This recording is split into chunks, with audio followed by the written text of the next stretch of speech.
तो दोस्तों आप सब लोगों को पता ही होगा कि हाल ही में प्रधानमंत्री नरेंद्र मोदी के नेतृत्व वाला कैबिनेट कमेटी ऑन सिक्योरिटी का एक मीटिंग आयोजित किया गया था, जहां पे इंडियन एयरफोर्स के लिए 15 लाइट कॉम्बैट हेलीकॉप्टरों के लिमिटेड सीरीज प्रोडक्शन वेरिएंटों को खरीदने का एक अप्रूवल दिया गया। दोस्तों वैसे तो इस अप्रूवल को लेके कई सालों का इंतजार था, लेकिन जब ये अप्रूवल दिया गया तब हेलीकॉप्टरों की कीमत को लेके अब एक और बड़ा सवाल बना हुआ है। रिपोर्ट में बताया जा रहा है कि इनमें से अब हर एक हेलीकॉप्टर का कीमत करीबन $34 मिलियन है। तो दोस्तों सवाल ये है कि क्या $34 मिलियन के प्राइस टैग के साथ भारत के द्वारा स्वदेशी तरीके से बनाया हुआ लाइट कॉम्बैट हेलीकॉप्टर दुनिया के अन्य देशों की तरफ से निर्माण किया हुआ इसी कैटेगरी के हेलीकॉप्टरों को एक्सपोर्ट मार्केट में काउंटर कर सकेगा। और दोस्तों आज के इस वीडियो में हम इसी सवाल का जवाब जानेंगे, तो डिटेल में जानने के लिए वीडियो के आखिर तक बने रहिए और चैनल को सब्सक्राइब और वीडियो को लाइक जरूर कीजिए। तो दोस्तों करीबन एक साल के इंतजार के बाद हाल ही में ही कैबिनेट कमेटी ऑन सिक्योरिटी की तरफ से, मतलब इंडियन गवर्नमेंट की तरफ से लोकली हिंदुस्तान एरोनॉटिक्स लिमिटेड की तरफ से डेवलप किया हुआ 15 लाइट कॉम्बैट हेलीकॉप्टरों को खरीदने का अनुमति दिया गया। और दोस्तों ये जो 15 हेलीकॉप्टर है, इसे इनिशियल बैच के हेलीकॉप्टर के रूप में देखा जा रहा है, जो कि लिमिटेड सीरीज प्रोडक्शन होगा। और दोस्तों लिमिटेड सीरीज प्रोडक्शन के इन हेलीकॉप्टरों में प्रोडक्शन वेरिएंटों के मुकाबले में अधिक विदेशी कंपोनेंट हो सकता है।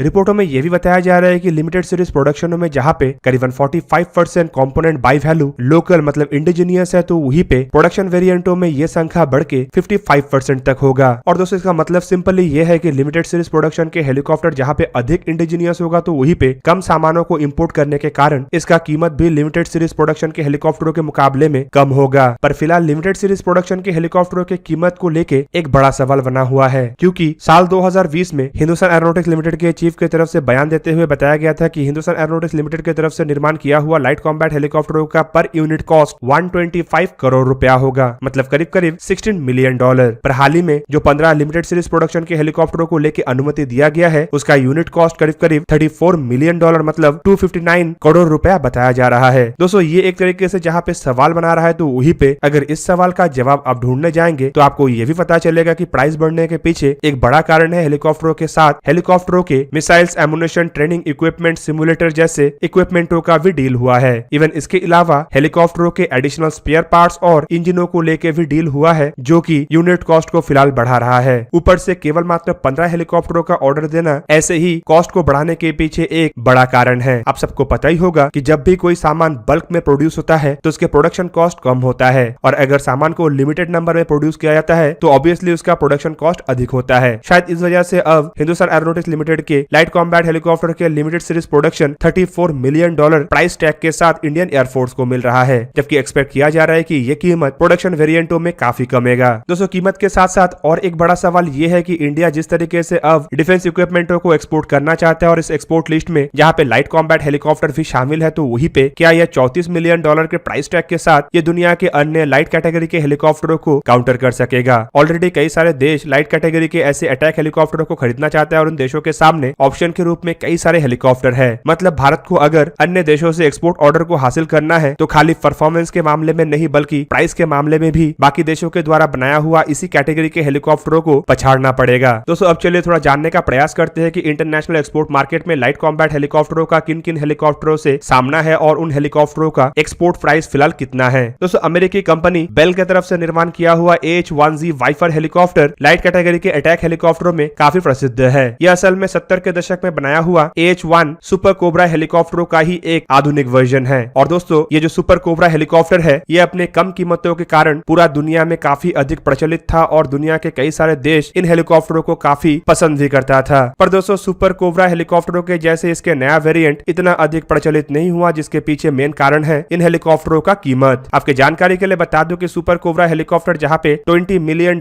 पर यूनिट कॉस्ट में एक्सपोर्ट मार्केट में अवेलेबल था, तो वहीं पे इसके आधुनिक वर्जन AH-1Z वाइपर करीबन $70 मिलियन पर यूनिट कॉस्ट में मिलता है, जो करीब करीब 3 गुने से भी अधिक है। और दोस्तों इसी प्राइस टैग के कारण जितना सुपर कोबरा हेलीकॉप्टरों को पसंद किया जाता था, उतना ही नापसंद वाइपर हेलीकॉप्टरों को किया जा रहा है। इवन कई सारे देश तो ये भी मानते हैं कि वाइपर हेलीकॉप्टरों के प्राइस में तो अमेरिका अपाचे जैसे हेलीकॉप्टरों को ही एक्सपोर्ट कर रहा है, तो क्यों ना लाइट कैटेगरी के इन हेलीकॉप्टरों को $70 मिलियन के लागत से ना खरीद के अपाचे जैसे हैवी कैटेगरी के और अधिक ताकतवर हेलीकॉप्टरों को खरीदा जाए। दोस्तों AH-1Z वाइपर के बाद यूरोप के द्वारा निर्माण किया हुआ यूरोकॉप्टर टाइगर भी एक ऐसा हेलीकॉप्टर है जो लाइट कैटेगरी के हेलीकॉप्टर के रूप में एक्सपोर्ट मार्केट में LCH को चुनौती दे सकता है। दोस्तों यूरोकॉप्टर टाइगर असल में लाइट कॉम्बैट हेलीकॉप्टर के दुनिया के सामने आने से करीबन 2 दशक पहले ही अपना उड़ान भर चुका था, पर लाइट कैटेगरी के हेलीकॉप्टर में ये हेलीकॉप्टर उतना प्रसिद्ध नहीं हो सका, जिसके पीछे मेन कारण है हेलीकॉप्टरों के एक्सीडेंट होना और कई तरीके के टेक्निकल फॉल्ट्स। इवन साल 2012 में तो ये हेलीकॉप्टर एक्सीडेंट और टेक्निकल फॉल्ट के कारण एक नया रिकॉर्ड ही बना चुका था। ऊपर से ये जो हेलीकॉप्टर है ये काफी महंगा है। 2012 के ही रिपोर्ट के मुताबिक ये जो हेलीकॉप्टर है ये 44 से लेके 48 मिलियन डॉलर के पर यूनिट कॉस्ट कीमत में एक्सपोर्ट मार्केट में अवेलेबल है। और अगर 10 साल के महंगाई दर को इसमें जोड़ दिया जाए तो अभी के प्राइस के मुताबिक ये 60 से 65 मिलियन पर यूनिट कॉस्ट के रूप में एक्सपोर्ट मार्केट में अवेलेबल होना चाहिए। वैसे तो इन हेलीकॉप्टरों को फिलहाल कोई देश खरीदने के लिए उतना ज्यादा इंटरेस्टेड नहीं है, पर जो देश इन हेलीकॉप्टरों का इस्तेमाल कर रहा है फिलहाल वो हेलीकॉप्टरों के कॉस्ट के कारण इसके अपग्रेडेशन प्रोजेक्ट में भी परेशानी झेल रहा है। हाल फिलहाल के एक रिपोर्ट में यह भी दावा किया गया था कि ऐसे हेलीकॉप्टरों के अपग्रेडेशन प्रोजेक्ट के लिए पर यूनिट में करीबन 72 मिलियन डॉलर खर्चा हो रहा है, जो कि इतना महंगा है कि अपग्रेडेशन के कीमत में ही कोई देश अपाचे जैसे हेलीकॉप्टरों को खरीद सकेगा। दोस्तों लाइट कॉम्बैट हेलीकॉप्टरों का अगर चर्चा हो रहा है तो ऑब्वियसली बात उसके कंपटीशन में टर्की के T-129 को भी चर्चा करना चाहिए। यहाँ पे दोस्तों आपके जानकारी के लिए बता दूं कि टर्की के T-129 असल में अगस्टा वेस्टलैंड के A-129 हेलीकॉप्टर के बेस पे ही टर्की के द्वारा लाइसेंसली बिल्ड किया जा रहा है। असल में डिजाइन और कई सारे टेक्नोलॉजियों में ये दोनों हेलीकॉप्टर सेम है, लेकिन टर्की इसमें कुछ अलग इंजन और कुछ अलग हथियारों का इस्तेमाल कर रहा है। दोस्तों देखा जाए तो साल 2014 में सर्विस में आए ये हेलीकॉप्टर अब तक 100 यूनिट से अधिक प्रोड्यूस हो चुका है और फिलहाल टर्की इन हेलीकॉप्टरों को केवल मात्र एक ही देश को बेच पाया है और वो है फिलीपीन। आपके जानकारी के लिए बता दूं कि टर्की के द्वारा फिलीपीन को 6 T-129B अटैक हेलीकॉप्टर बेचा गया, जिनमें हर एक हेलीकॉप्टर का कीमत 44 मिलियन डॉलर रखा गया था। जबकि दूसरी तरफ पाकिस्तान को भी 30 अटैक हेलीकॉप्टर बेचने को लेकर टर्की और पाकिस्तान के बीच में एक समझौता हुआ था, जो कि अमेरिका के प्रेशर के कारण एक तरीके से कैंसिल हो चुका है। उसमें पाकिस्तान के लिए टर्की द्वारा हर एक हेलीकॉप्टर की कीमत 50 मिलियन डॉलर रखा गया था। दोस्तों लाइट कैटेगरी के ऐसे हेलीकॉप्टरों के लिस्ट में साउथ अफ्रीका के द्वारा निर्माण किया हुआ डैनियल रूवेक का भी नाम आता है, जिसे कि कई जगहों में H-2 हेलीकॉप्टर के नाम से भी पहचाना जाता है। दोस्तों डैनियल रूवेकॉफ को एक सक्सेसफुल प्रोजेक्ट के रूप में दर्शाया तो जाता है, लेकिन 1990 में फर्स्ट फ्लाइट करने वाले और साल 2011 में साउथ अफ्रीकन एयरफोर्स में इंट्रोड्यूस होने के बावजूद अब तक केवल मात्र ऐसे 12 हेलीकॉप्टरों को ही निर्माण किया गया है। और दोस्तों ऊपर से साउथ अफ्रीका के अलावा कोई भी देश इन हेलीकॉप्टरों का इस्तेमाल नहीं करता है, जो कि इन हेलीकॉप्टरों के बड़े मात्रा में प्रोड्यूस ना होने के पीछे एक बड़ा कारण है। दोस्तों लाइट कैटेगरी के इन हेलीकॉप्टरों को साउथ अफ्रीका के अंदर सक्सेस कहा जाता है, लेकिन साउथ अफ्रीका के बाहर एक तरीके से इसे एक फेल्ड प्रोजेक्ट के रूप में ही देखा जाता है। और दोस्तों आपके जानकारी के लिए बता दूं कि ये जो हेलीकॉप्टर है इसका भी unit cost light combat helicopter के मुकाबले में अधिक है और करीब 40 मिलियन डॉलर पर यूनिट है। दोस्तों इस लिस्ट में और एक हेलीकॉप्टर का भी चर्चा होता है और वो है हरविन Z-19, जो कि चाइना की तरफ से निर्माण किया हुआ लाइट कैटेगरी के एक अटैक हेलीकॉप्टर है। इन हेलीकॉप्टरों का डिजाइन और डेवलपमेंट असल में यूरोकॉप्टर AS-356 डॉल्फिन सीरीज के हेलीकॉप्टरों को कॉपी करके चाइना की तरफ से किया गया है। और दोस्तों इन हेलीकॉप्टरों की कीमत को लेकर चाइना का दावा है कि ये इंटरनेशनल मार्केट में 17 से 19 million dollar per unit cost में अवेलेबल है, जो कि इस लिस्ट में केवल मात्र एक ही ऐसा हेलीकॉप्टर है जो लाइट कॉम्बैट हेलीकॉप्टरों के मुकाबले में सस्ता हो। जबकि दोस्तों इतने सस्ते होने के बावजूद इन हेलीकॉप्टरों का एक्सपोर्ट मार्केट में अभी तक एक भी कस्टमर नहीं मिला और केवल मात्र चाइना के द्वारा ही इन हेलीकॉप्टरों का इस्तेमाल किया जा रहा है। दोस्तों इससे आप लोग आसानी से कंक्लूजन लगा सकते हैं कि जो 34 मिलियन डॉलर यूनिट कॉस्ट में भारत के द्वारा हेलीकॉप्टरों के साथ साथ उसके स्पेयर पार्ट्स, हथियार, मेंटेनेंस और इंजनों को हासिल किया जा रहा है, वो असल में इतने सब इक्विपमेंटों के साथ भी दुनिया के किसी भी अन्य इस कैटेगरी के बेहतरीन हेलीकॉप्टरों के मुकाबले में 10 से 15% सस्ता है। ऊपर से अगर इन हेलीकॉप्टरों के प्राइस को हथियार, स्पेयर पार्ट्स, मेंटेनेंस और ट्रेनिंग के अलावा देखा जाए तो ये 34 मिलियन डॉलर से और भी काफी कम होगा। और ऊपर से अगर लिमिटेड सीरीज के बाहर प्रोडक्शन वेरिएंटों को तैयार किया जाता है और बड़े मात्रा में मैन्युफैक्चर किया जाता है तो ऑब्वियसली ये कीमत इतना कम होगा कि एक्सपोर्ट मार्केट में कीमत के मामले में लाइट कॉम्बैट हेलीकॉप्टरों को टक्कर देने वाला कोई भी नहीं बचेगा। दूसरी तरफ दोस्तों अगर चाइना के हरविन Z-19 हेलीकॉप्टरों को देखा जाए तो ये एक कॉपी किया हुआ हेलीकॉप्टर होने के कारण रिसर्च और डेवलपमेंट के लिए इसके पीछे चाइना की तरफ से किसी भी तरीके का खर्चा करना नहीं पड़ा। और ऊपर से आप सबको पता ही होगा कि चाइना किस तरीके से सस्ते सामानों का इस्तेमाल करके कॉस्ट कटिंग करता है और चाइना के ऐसे सस्ते सामानों को लेकर दुनिया भुगत चुका है कि कैसे इन हथियारों को खरीदने पे बड़े बड़े नुकसान होता है। और शायद ही चाइना के 17 से 19 मिलियन डॉलर के लुभानीय कॉस्ट पे कोई भी देश चाइना का इस तरीके के दोयम दर्जे के हथियारों को खरीदने के लिए तैयार होगा। तो दोस्तों ये था आज का वीडियो। अगर आपको वीडियो अच्छा लगा तो लाइक कीजिए और मेरे चैनल को सब्सक्राइब कीजिए और साथ में बना हुआ बेल आइकन को भी प्रेस कर दीजिए ताकि आप मेरा वीडियो देख पाए सबसे पहले। जय हिंद।